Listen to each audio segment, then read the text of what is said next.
Thank you to Squarespace for sponsoring today's episode. The Obi Wan spinoff is in the works, and we're rounding up all of the clues for you guys.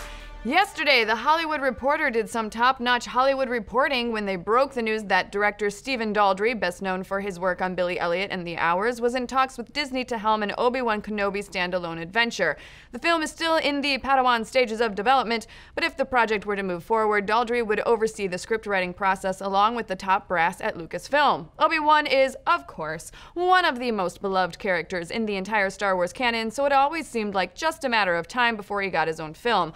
But what exactly that film could be about is a much trickier question to answer. From Jedi in training to Force ghost, Kenobi's legacy stretches the entire span of the Star Wars saga. His solo escapades could fit pretty much anywhere from the Old Republic to the New Resistance.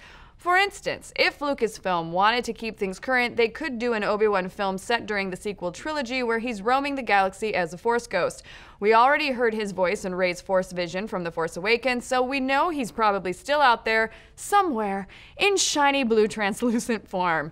But somehow, we doubt Disney is going to be keen on dumping $200 million into a movie where the hero is a dead dude who just goes around telling other people to use the Force. Use the Force, Luke. Another option is a young Obi-Wan movie taking us back to his pre-Jedi days, showing us the first time he swung a lightsaber, used the Force, and of course, we gotta see that infamous first meeting with Qui-Gon Jinn, except now that we say that out loud, that does seem to be veering pretty hard into Phantom Menace territory.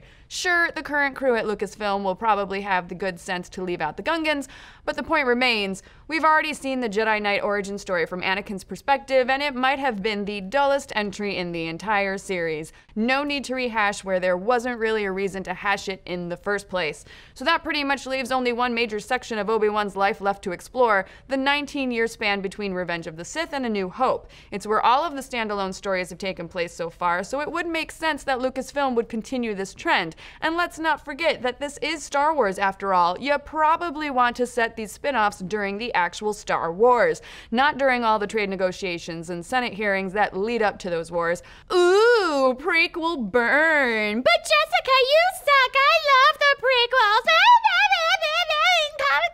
Comment. Listen. Don't get too bent out of shape, all of you millennial prequel defenders out there. You're fine to enjoy them, because this also means, however, that the Obi-Wan standalone will be able to use one of the best elements, Jim Smits. Popple Bail Organa is coming back, baby. But it will also allow them to use the second best part of the prequels, Ewan McGregor. Pretty much everyone agreed McGregor was the perfect choice to take over the role from the late Alec Guinness, just like everyone also agreed that he deserved a much better movie to play the part in. And now that the actor has aged up a bit, he's at the perfect place to tackle the role of a washed-up, middle-aged Jedi hermit. We definitely think the film will take us to Tatooine during the days when Ben was watching over Luke from afar. But what will the exact plot be? Well, we could see it going a few ways. They could take a page out of Marvel's Star Wars comics that feature a recurring Journals of Ben Kenobi segment where he writes about his former exploits from his desert hovel. Now, this film could follow his adventures on Tatooine while watching over Luke or protecting the locals from the scum and villainy as he attempts to hide his Jedi presence from the Empire. The other option is that it's an adventure that takes him out of retirement. We could see Bail Organa try to bring Ben out of hiding for a secret mission. He starts the film despondent and alone, having to turn his back on the Jedi way, but when the burgeoning rebellion needs his help, he finds his way back to the Force, setting him up to become the seasoned Jedi Master we know from A New Hope. But what do you folks think? Are you excited for an Obi-Wan movie? What would you like to see happen in it? And would you want to see a Dexter Jetster cameo? Let's discuss. And special thanks to Squarespace for sponsoring today's Nerdist News. Squarespace has launched 16 stunning new templates this summer to help you make your next move on that big idea, whether it's your side hustle or your main gig.